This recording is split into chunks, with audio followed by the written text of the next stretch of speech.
नमस्ते, म doctor Krishna Pandey, dental surgeon. म चाहिँ अहिले समाज डेन्टल हस्पिटल सीतापाइलामा काम गरिरहेको छु। म चाहिँ आज हजुरहरूलाई दिमागमा एकदमै कमनली आउने प्रश्न, आरसिटी गरिसकेपछि दाँतमा क्याप अर्थात् डेन्टल क्राउन लगाउनु पर्छ कि पर्दैन भनेर केही कुराहरू भन्न गइरहेको छु। आरसिटी भनेको चाहिँ जरादेखि गरिने उपचार हो। यसमा चाहिँ हामीले दाँतमा किरा लागेको भागहरू अनि इन्फेक्टेड पार्टहरू चाहिँ काटेर फालेको हुन्छौँ, जसले गर्दा दाँत चाहिँ अलिक कमजोर भएको हुन्छ।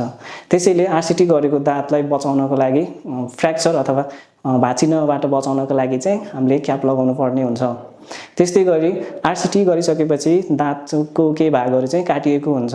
त्यसले गर्दाखेरि चाहिँ यसले चपाउनमा अलिक गाह्रो हुन्छ। त्यसैले हाम्रो फङ्सनलाई पुनः पहिलाको जस्तै नै ल्याउनको लागि पनि हामीले आरसिटी गरिसकेपछि दाँतमा क्याप लगाउनु पर्ने हुन्छ। त्यस्तै गरी आरसिटी गरेको दाँतमा पुनः इन्फेक्सन हुँदैन भन्ने गलत हो। आरसिटी गरेको दाँतमा फेरि इन्फेक्सन पनि हुनसक्छ।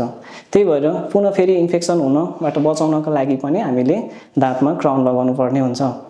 आरसिटी गरिसकेपछि दाँत कति लामो समयसम्म टिक्छ त भनेर पनि हाम्रो डेन्टल क्राउनले यसलाई निर्धारण गरेको हुन्छ। हामीले क्राउन लगाएको छौँ भने आरसिटी गरेको दाँत अझै धेरै वर्षसम्म टिक्न सक्छ। अनि त्यस्तै गरी आरसिटी गरिसकेको दाँत मरेको हुन्छ, त्यो चाहिँ डिस्कलर हुँदै जान्छ, कलरहरू अर्कै हुँदै जान्छ हैन। त्यस्तै गरी त्यो दाँतलाई हामीले नेचुरल लुक्स दिनको लागि अरू दाँतहरू जस्तै नचिन्ने बनाउनको लागि पनि हामीले डेन्टल क्राउन लगाउनु पर्ने हुन्छ।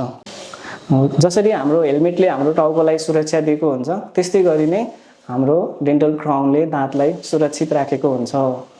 त्यही भएर हजुरहरूले आरसिटी भनेको चाहिँ जरादेखि उपचार गरेर यतिकै छोड्नु मात्रै कम्प्लिट ट्रिटमेन्ट होइन।